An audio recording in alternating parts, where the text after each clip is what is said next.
Chris Finn, the current recording secretary for the union. I've been active in unions and politics for about 25 years or so, organizing various communities.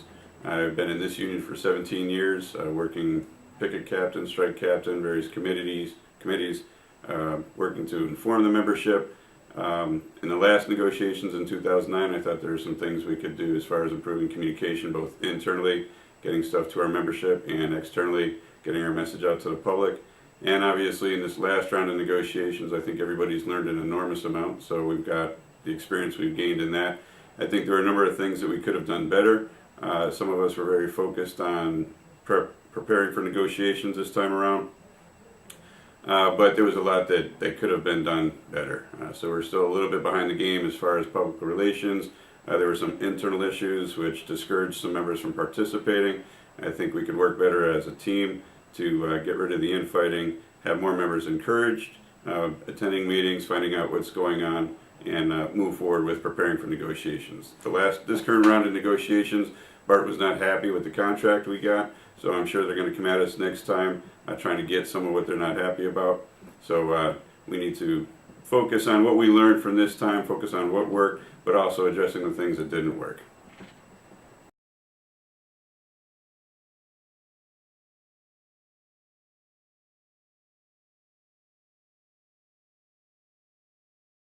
I think the main thing is to have the union function more democratically, adhere to more democratic processes. If the membership wants to get something done, then to allow that to happen. We have a teamwork on the executive board as well as with the membership, so bringing everybody together as a team. I think having our union meetings function more civilly can keep people more involved.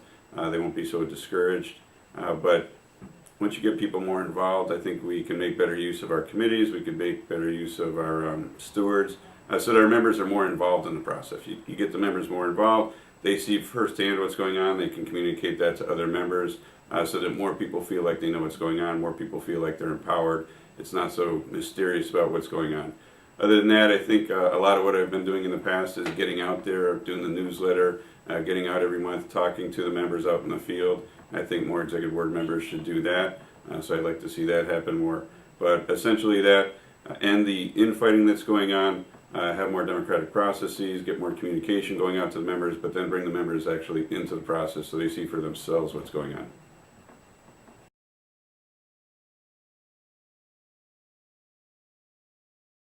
Mainly we have to build our internal strength as a union as well as our external strength. So internally we still have a long way to go as far as membership participation. We've done a lot better this year compared with years past.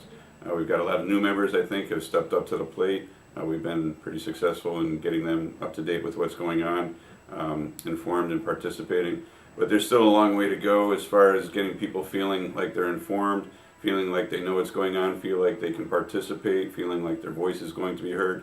So working on that. I think we have a big network of stewards. We should improve our training of stewards.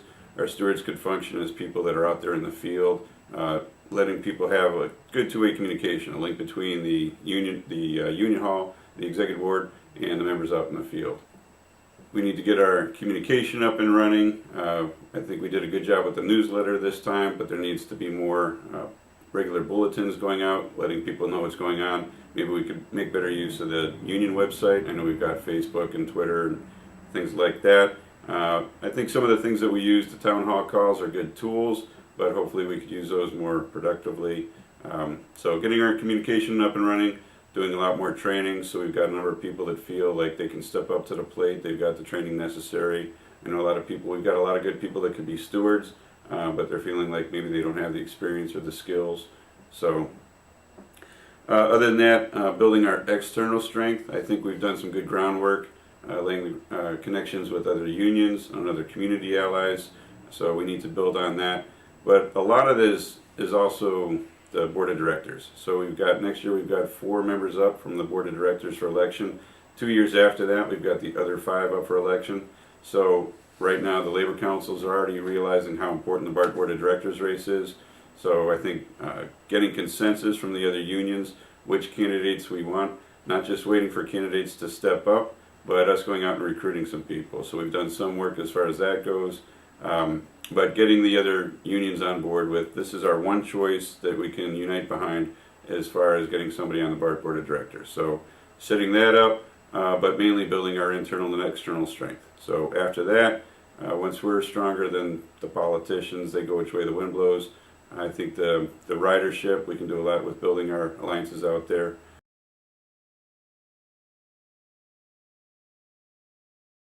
The riders, I think a lot of people feel are not as important. When they say something we don't like, a lot of our members feel, oh, don't worry about the riders. Of course, when they say something we do like or they support us, then we get all excited.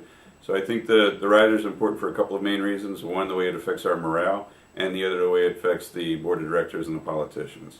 So the riders basically are other workers, especially in the Bay Area. They've got a more advanced working class consciousness, so we need to basically reach them.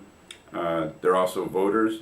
So one thing they can do is they can demonstrate their support when they come to our rallies, when they write letters to the editor.